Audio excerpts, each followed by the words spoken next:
Welcome back mga kabayan, nagbabalik po muli ang inyong lingkod upang magbigay sa inyo ng mga bago at nagbabagang mga balita. Sa wakas at gumalaw na nga ang ating Department of Justice at tuluyan na ngang iniimbestigahan itong bangag nating presidente na si Kuting ng Norte at ang kanyang asawang ahas ng Malacanang na si Lizatanas Smugs dahil umano sa lumabas na pulboronic video nitong dalawang couples of crime na mga ito. Dito nga natin makikita na hindi talaga natutulog ang ating batas na sa ganon ay mailabas at maipahayag at mapatunayan ang kahindik-hindik na gawain nitong dalawang ito at syempre maibulgar ang kanilang mga kabalbalan. Department of Justice Secretary Bonjing Rimulya ayaw madawid sa pinaggagawa nitong dalawang sakit sa Malacanang kaya umano nag-utos ng pag-iimbestiga dito sa dalawang ito. Dito nga natin makikita na handang-handa itong Bonjing na ito na ilaglag ang mag-asawang ito dahil nga umano ay baka ituro siyang dealer ng mga ito dahil nga umano ay siya naman talaga ang nagsusupply ng mga masasamang gamot dito sa dalawang ito. Hindi nga rin maiwasan ng ating mga netizen na magbigay ng kanilang mga hinaing. Kung totoo na may pulboronic video na lalabas, malaking gulo yan sa bansa. Siguro po kung lumabas na talaga ay 3 months military takeover muna habang magulo pa at kung normal na sa kaibigay sa civilian authority ang gobyerno. Grabe, nakaka-stress ang nangyayari sa bansa natin at nakakagalit o nakakagigil na ang sitwasyon. Aksyon na salita pa kayo, magpa-drug test, wala na malala na yan. Dapat mga kababayan, magkaisa tayong lahat. Tulungan nating si Captain Dado at si Vice President Inday Sara para gumanda ang ating bansa. Okay, ingat po kayo Captain Dado. Tama po yan, death penalty ay igawad sa mga corrupt officials, drug lords at robbers. Kasi wala nang takot ang mga kriminal. Sa inyo mga kababayan, pag ito napatupad, baka may pag-asa pang bumawi tayo sa ating kahirapan. Well, para nga sa buong impormasyon ay panoorin na lamang ang buong video. At kung bago ka pa lamang sa aking channel, huwag kakalimutang mag-subscribe, pindutin ang notification bell at piliin ang all upang laging maging updated sa mga bago at nagbabagang mga balita. At sa mga solid viewers naman natin dyan, maraming salamat naman po sa patuloy na pagtangkilik sa ating channel. Tuloy-tuloy lang po ang laban para sa katotohanan at para na rin sa kinabukasan ng ating pinakamamahal na bansang Pilipinas. Well, muli po, tuloy-tuloy lang po tayo mga kapatid at tuloy-tuloy lang po ang pagsuporta natin sa mga taong talagang tunay na nagmamahal sa ating bansa at lalong-lalo na sa ating mga taong bayan. Nagnanakaw sila, nagkakawatan sila, sila lang. Huwag niyo kong takutin na sedition tsaka rebellion. Alam ko yung hindi pa nga ako namamaril eh. Hindi pa ako namamaril. Tingin ko hindi kinakailangan mamaril. Ang kinakailangan, magsalita. Taong bayan. Ngayon, I can go on with my retired life. Tumahimik na lang ako. Bahala kayo sa buhay niyo. And then let these people do what they're bred to do. Bred, yung sabihin, nagbreeding sila eh. Dumami, mga dagayan, mga dagang kosta. Dumami sila. Ayan, panay mga kawatan, panay magnanakaw. Wala silang pakialam sa Pilipino. Gigibain nila kakainin nila ng pagkain na tinabi nyo. So, trabaho kayo ng trabaho, and then they will continue to make the economy weak. Papor sa kanila so that nakaayuda yung karamihan, hindi naman karamihan, mga 30% ng mga tao nakaayuda para sumusunod sa kagustuhan nila. Like Chacha, bigay sila ayuda para pirma-pirma yung mga kababayan natin. You see how evil these people are? It has to stop.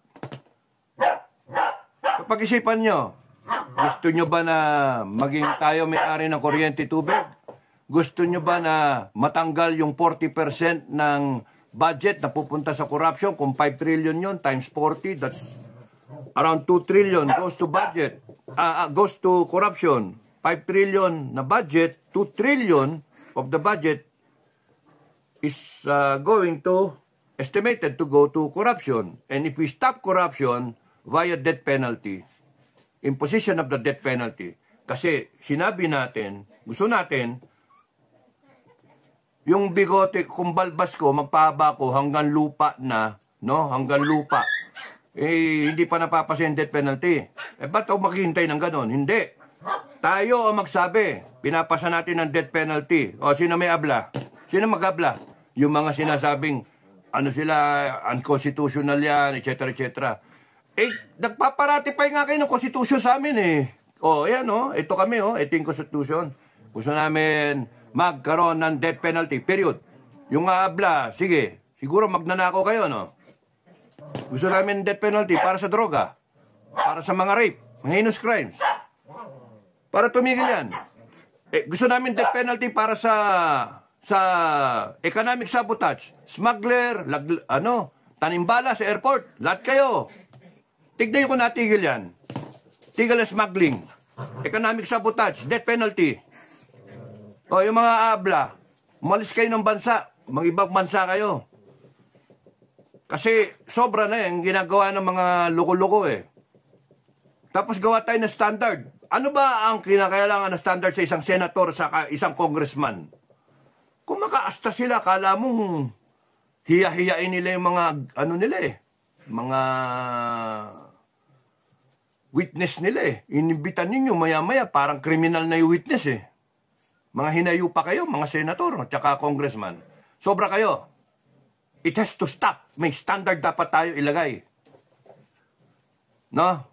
Kaya nga if the military would, I will even support the armed forces na kayo na lang, wag nang ibigay sa civilian na authority muna, wag na muna sa politicians. Because they have failed us And you are part of this country. Military men at saka PNP, you are part of this country. Now what can you do? Yun nga, sinasabi ko na nga, di ba, na-discuss ko yung isang senaryo. Senaryo is mag-revolutionary government, yung isang senaryo na pwede mangyari. Sabi ko, ayoko nga tapos isa, military junta, na ayoko rin. Isa, kudeta, ayoko rin. No? Isa naman, yung lalaban si BBM to stay in power. Ang dahil senaryo, senaryo 1, nandun pa rin tayo hanggang ngayon Status quo, ano nangyayari? Kasi nga, hindi pa nagsasalita si BP na talagang mag-break away sa unity. Until such time na si BP hindi magsalita at okay pa sila ni BBM, then wala kayong magawa. No? Ba't kayo nag-iingay? So, ano ba? Ano ba talaga? So, yun nga, napag-isip-isipan ko yun Napag-isip-isipan ko rin na yung mga sinasabi, sandali lang maingay. Shh. Sino maingay? Sino maingay? Di ba sinabi ko lang maingay?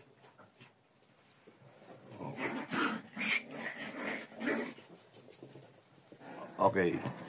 So, pinag-aanohan ko, yung sinasabi ng vlogger na confirm niya na merong pulburon video at napanood niya.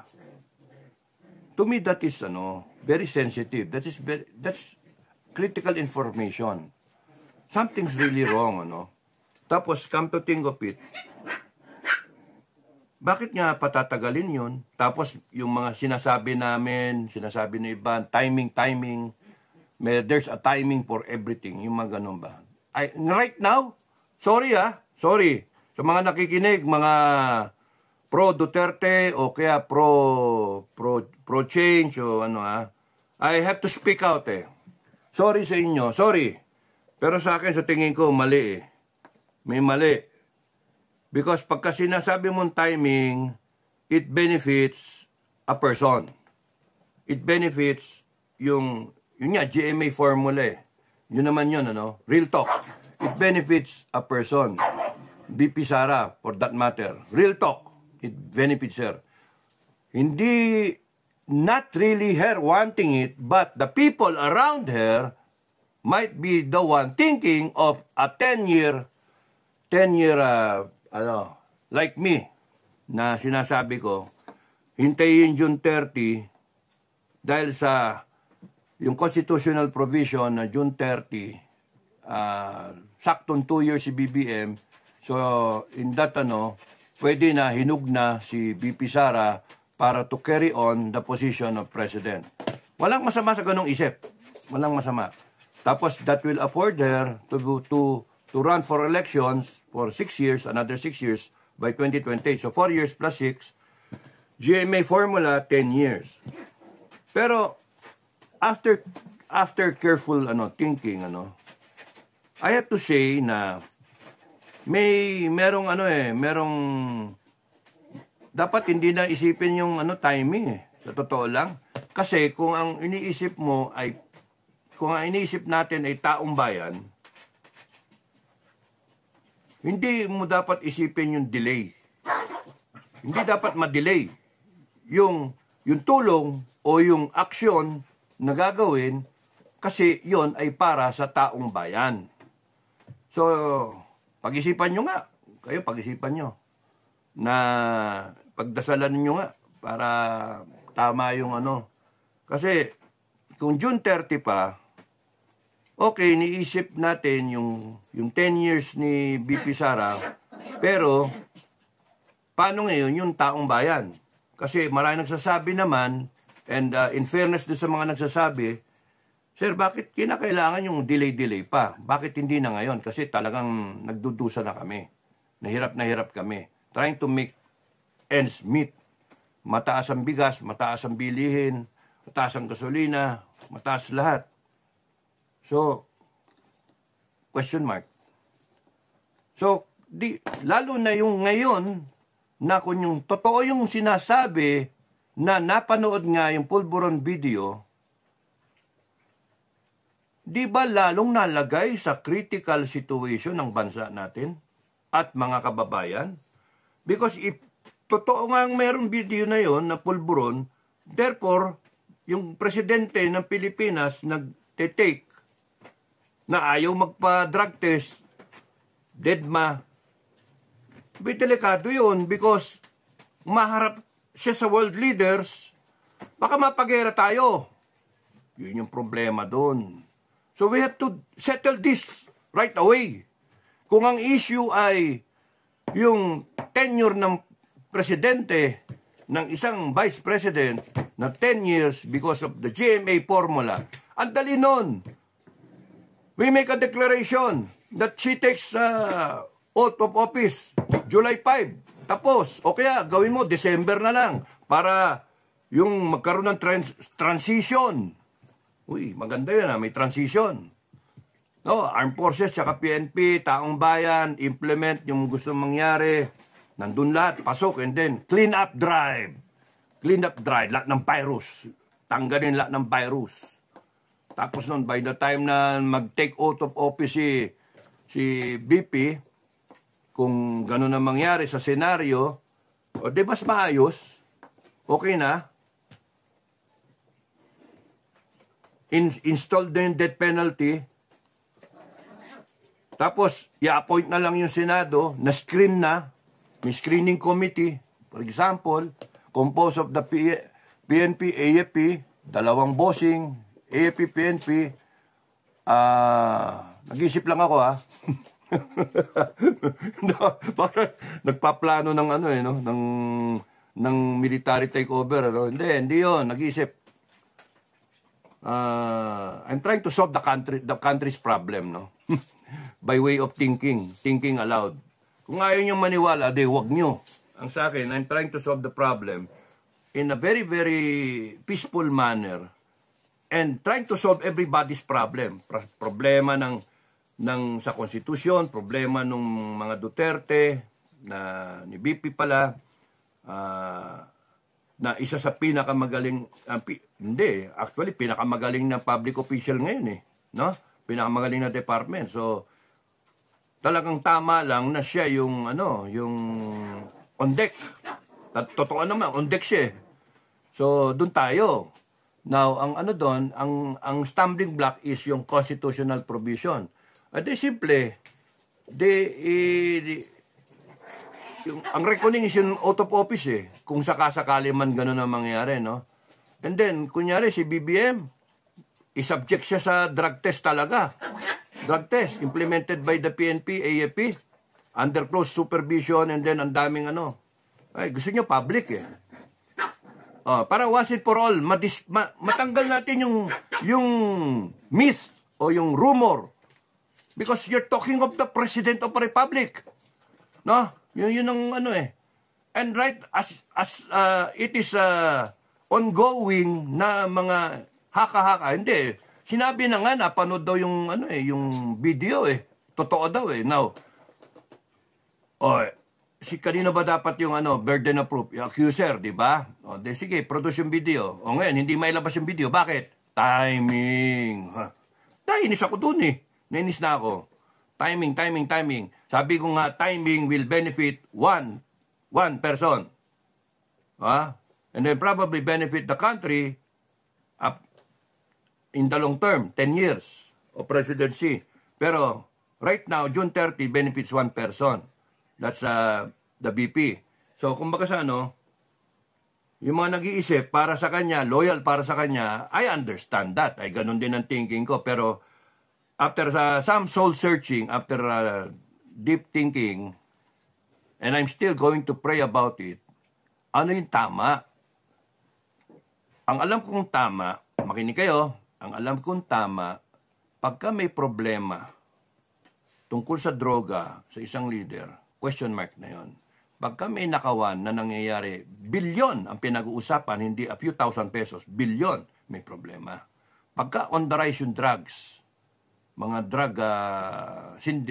drug cases, syndicates, etc., all over the country, may problema. Pagka may taas yung bigas mo na pinangako 20, naging 60 na ngayon, papuntang 70 pa.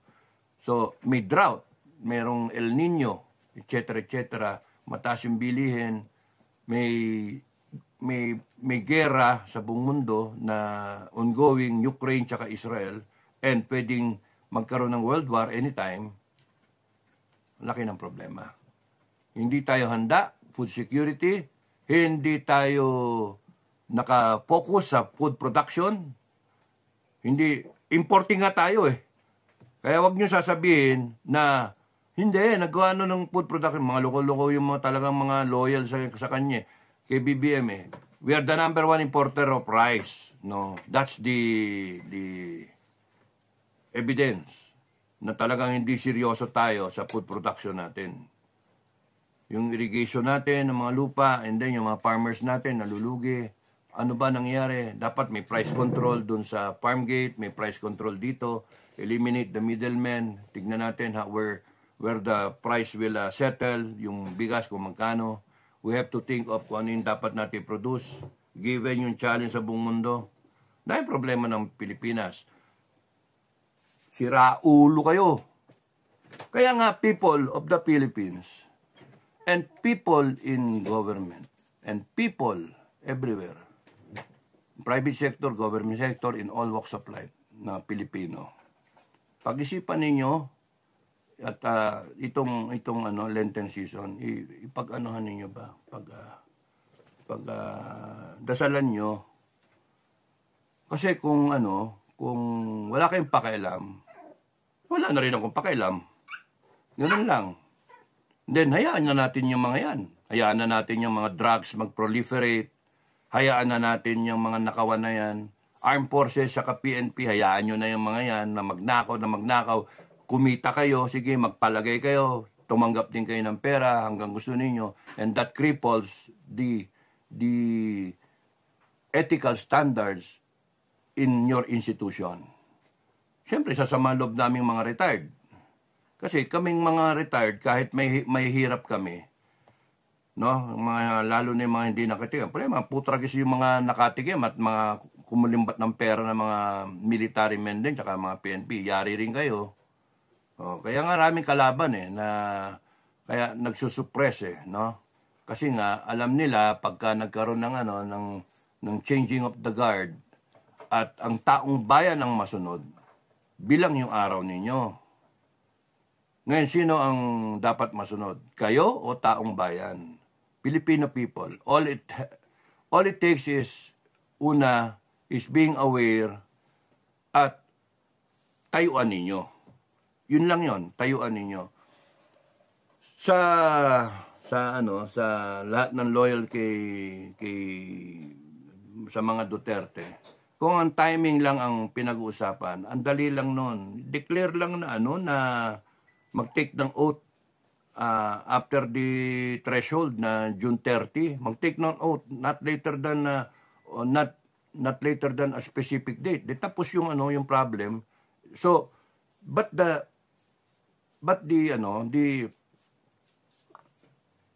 people has to stop now.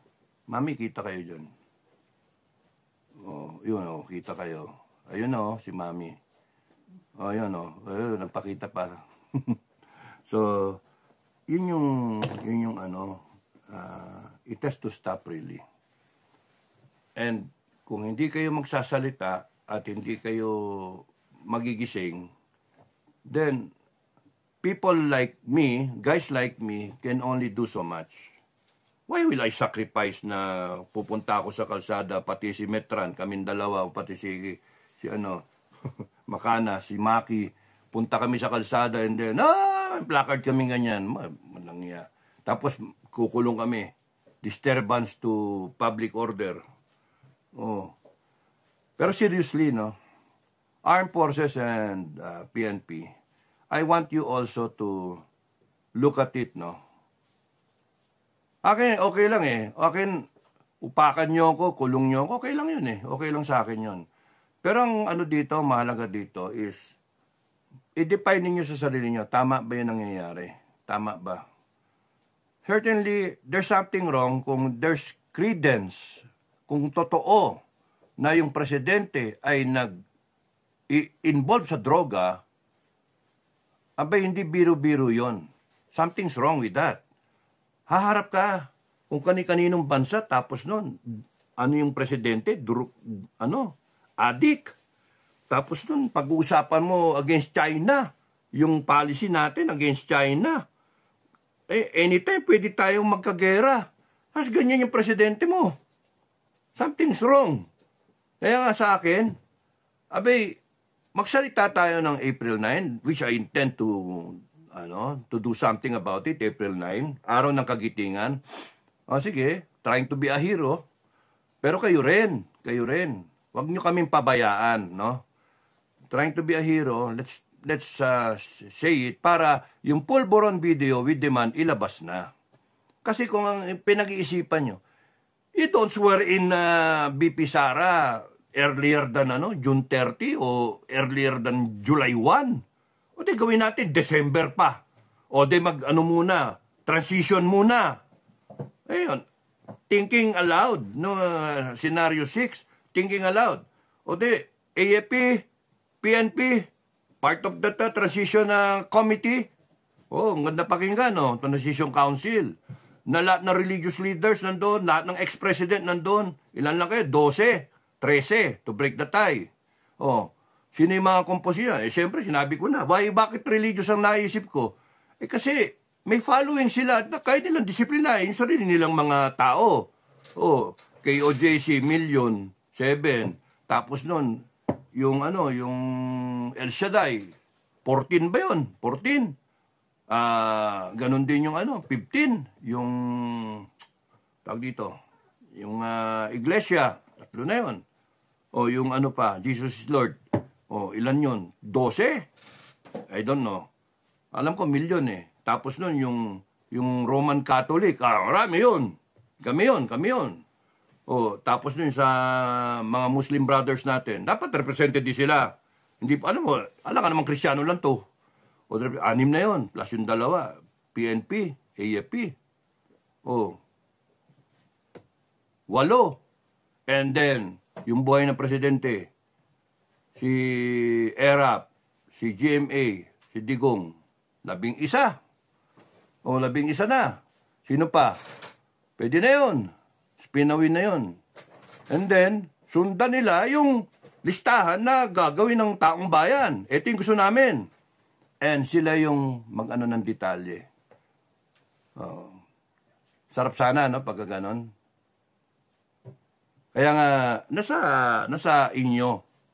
Pagdasalan ninyo, pag-usapan ninyo, pero that is a way out of what we are inheriting or what we are in the deep shit that we are now in right now, no? Sipin niyo 'yon. Now na walang timing na sinasabi it benefits only one person or a group, pero kung ang nasa puso ninyo ang taong bayan, ang Pilipino, ang Pilipinas, the timing is always now. When there is an earthquake, the timing is now.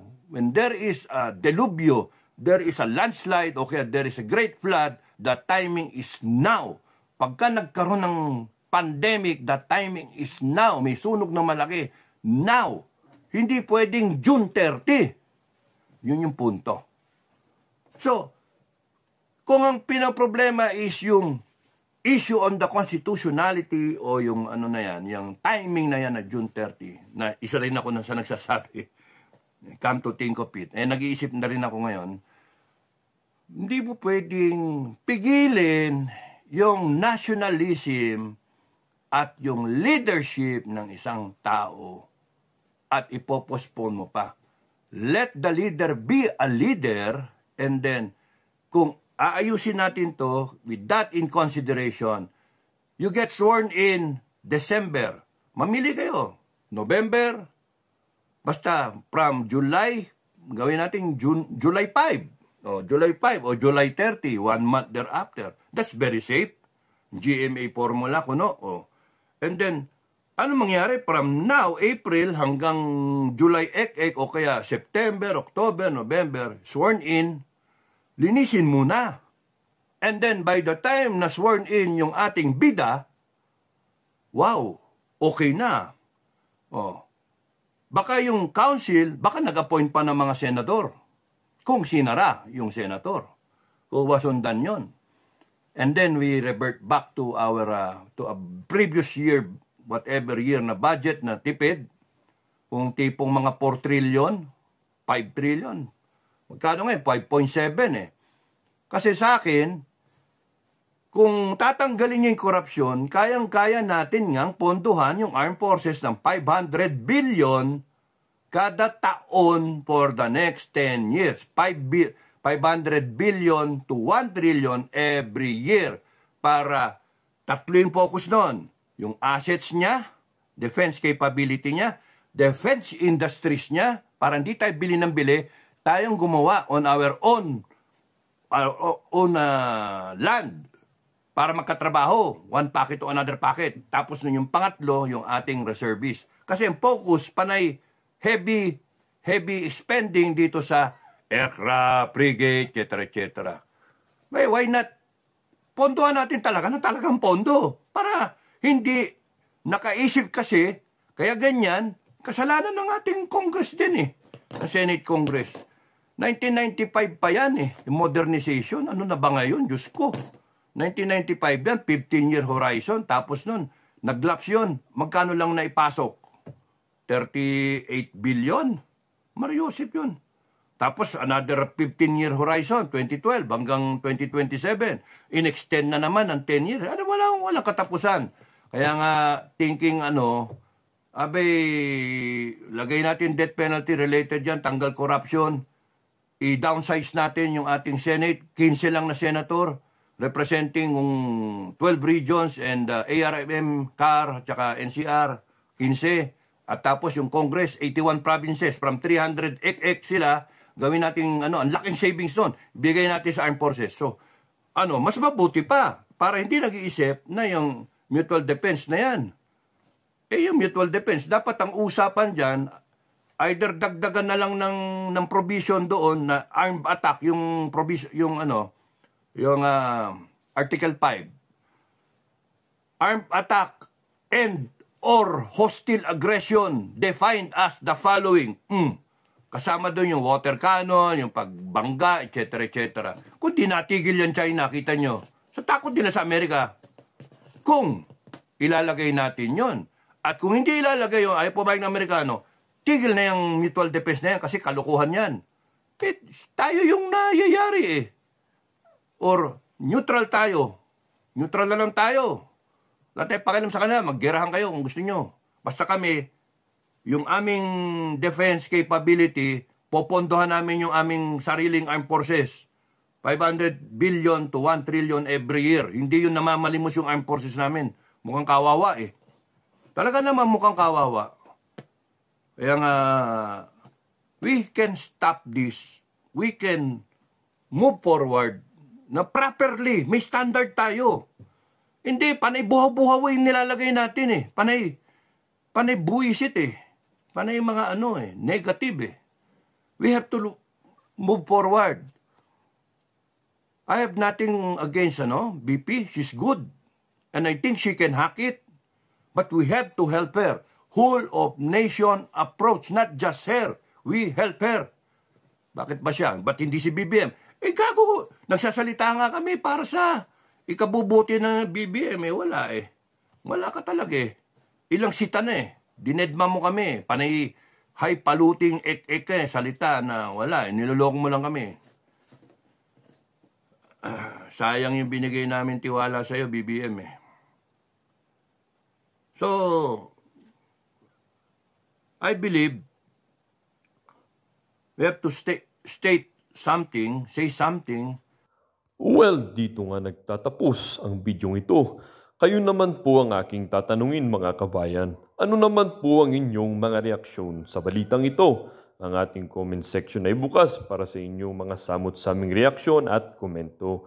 Lagi niyo pong tatandaan na bilang isang mamamayan ng bansang Pilipinas at bilang isang butante at bilang isang matapat na mamamayan na nagbabayad ng buwis dito sa bansang ito ay kailangan din natin magsalita at mag-react.